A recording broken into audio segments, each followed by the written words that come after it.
Alright guys, so let's talk about audience insights. We briefly touched on it before, but I think it's more important kind of to go into a little bit more detail about how to actually use audience insights and use Google Trends when you are formulating these audiences, really to kind of get the data straight from the source of two of the companies that have the most data and are the best at organizing that data in the entire world, Google and Facebook.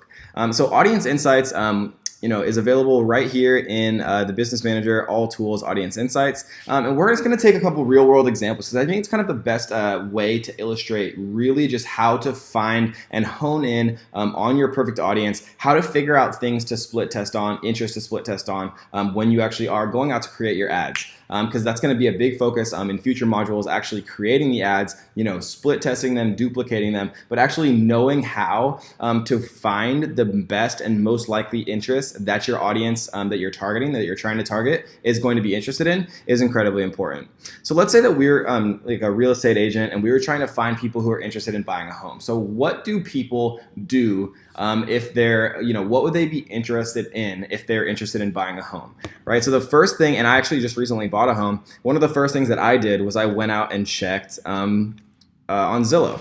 So Zillow is, for those of you who don't know, is a website that helps people kind of find new houses and things like that. So if we type in Zillow here in interests, we see that 64% of people who are interested in Zillow are women, 36% are men. We see that the 18 to 24-year-old age bracket drops off dramatically because generally people who are 18 to 24 probably aren't kind of in the market to buy their first home, but people who are in the 25 to 44-year-old range, really that's the sweet spot, right? But I wouldn't have known that, and I wouldn't have been sure about that without having typed this in. So this is a perfect example, right? And again, 55-year-olds to 65-year-olds plus, it drops off dramatically because these people probably aren't, in the market for buying a home because they probably already have a home and it's already paid off and things like that. And so this is definitely our sweet spot, but we do see some action here in the 45 to 54-year-old range, so we wouldn't definitely ignore this. But we do know that 25 to 35, 25 to 34 and 35 to 44 is definitely our sweet spot. So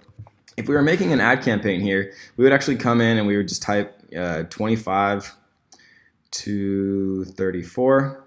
If we were doing this, how we're going to teach via split testing, then I would probably make one campaign and have it 25 to 34. And then I would make one campaign that had one ad set that had 35 to 44-year-olds, just so I could be able to compare, okay, we're getting cost per leads of $2 for our 25 to 34-year-olds, and we're getting cost of leads for $5 for a 35 to 44-year-old. So obviously we'd focus more ad spend and scaling for this age range. So that's kind of the idea of split testing, which we will get into. But for now, I just want to kind of explain how to actually use audience insights kind of in real time.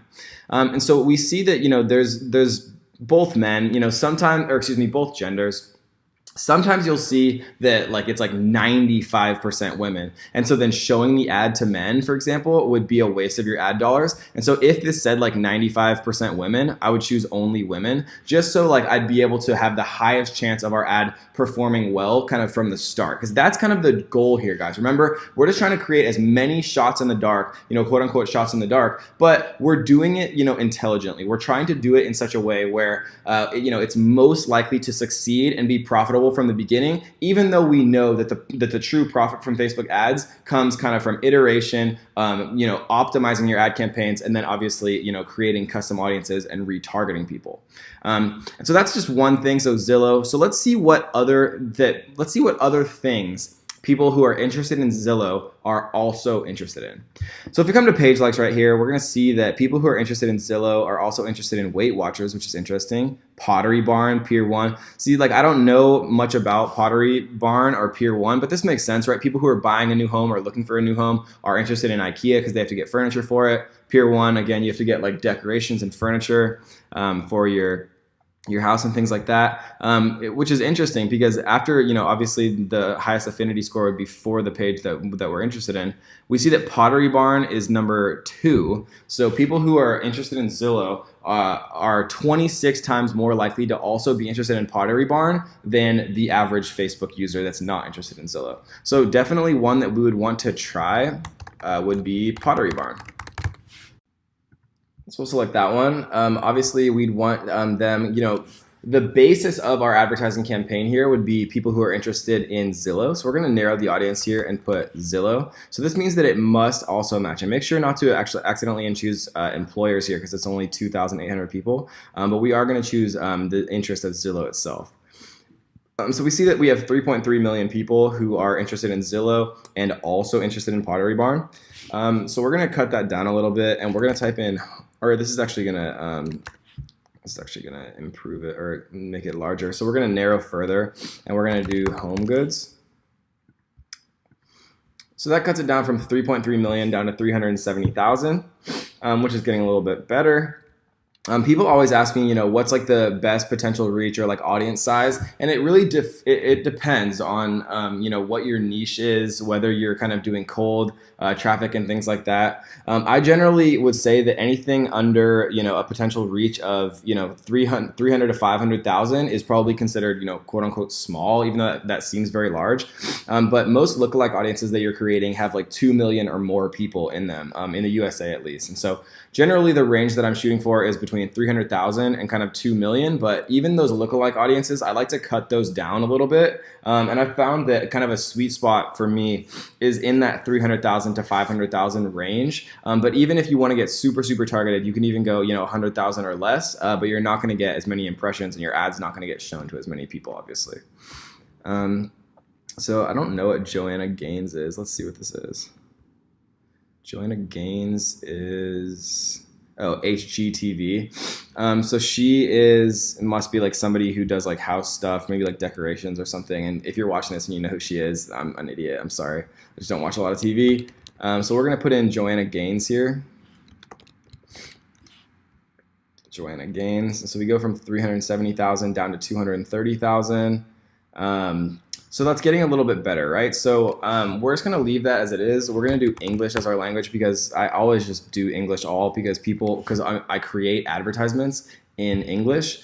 And so we're gonna call this one traffic campaign home buyers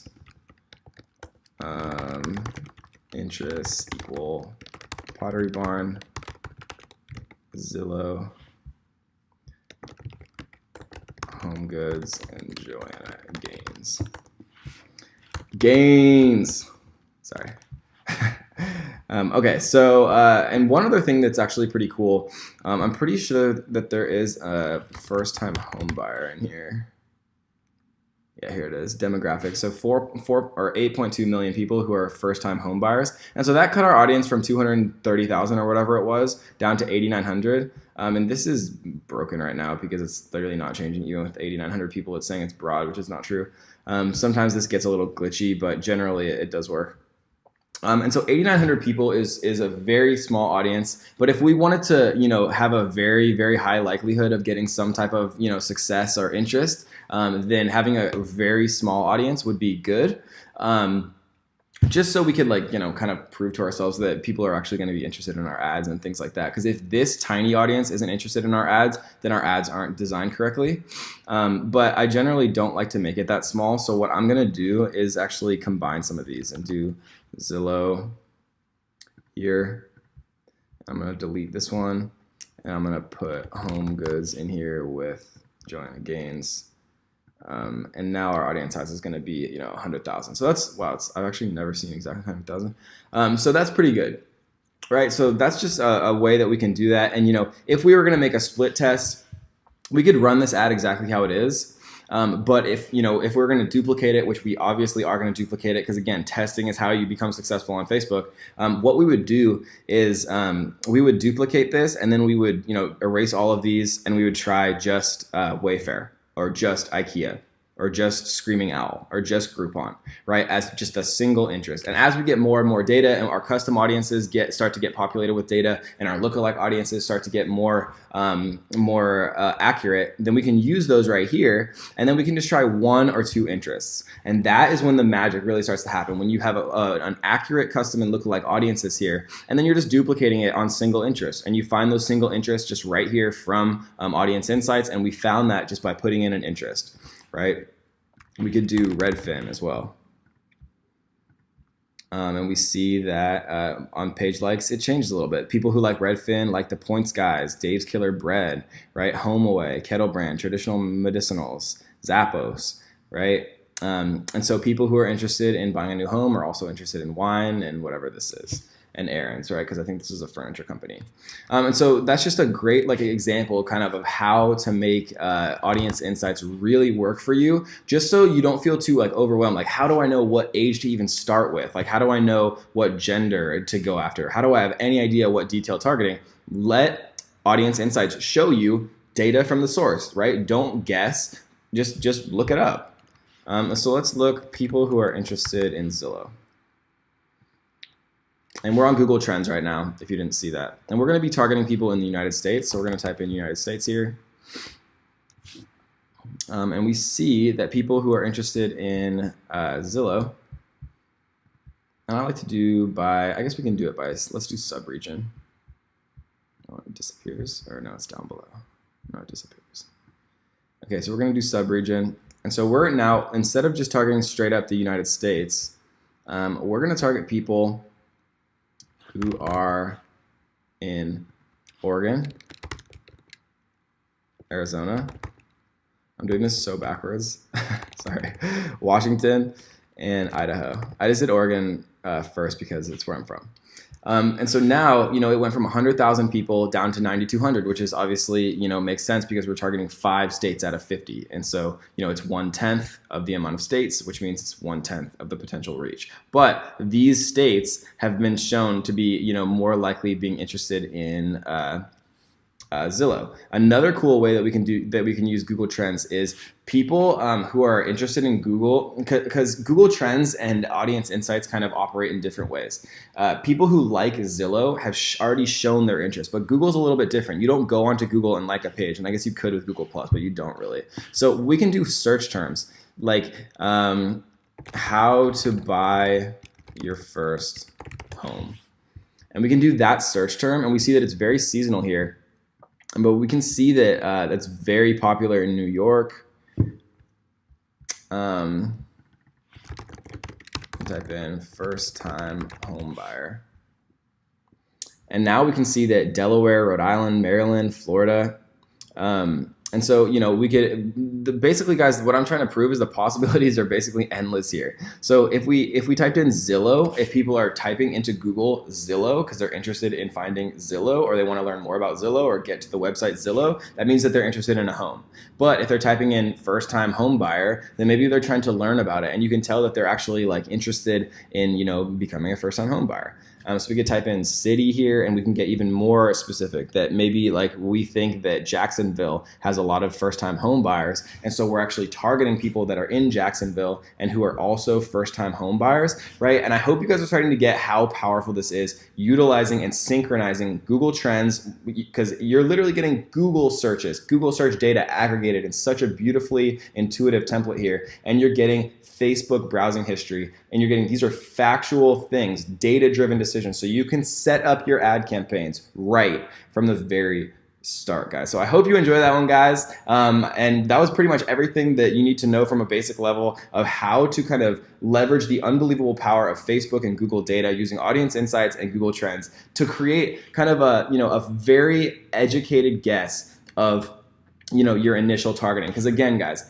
every advanced and amazing Facebook advertiser knows that I could create these campaigns and they could completely suck. But after my first campaigns, based on the data, based on the results of these campaigns, the results of these ads, then I would be able to know for sure what was working, what was not, scaling those, and then actually creating truly profitable campaigns once we have, that pixel data and lookalike audiences to work for. And we're going to show you exactly how to do that, guys. I'm very excited. So I hope you enjoyed this one, guys, and let's get to the next.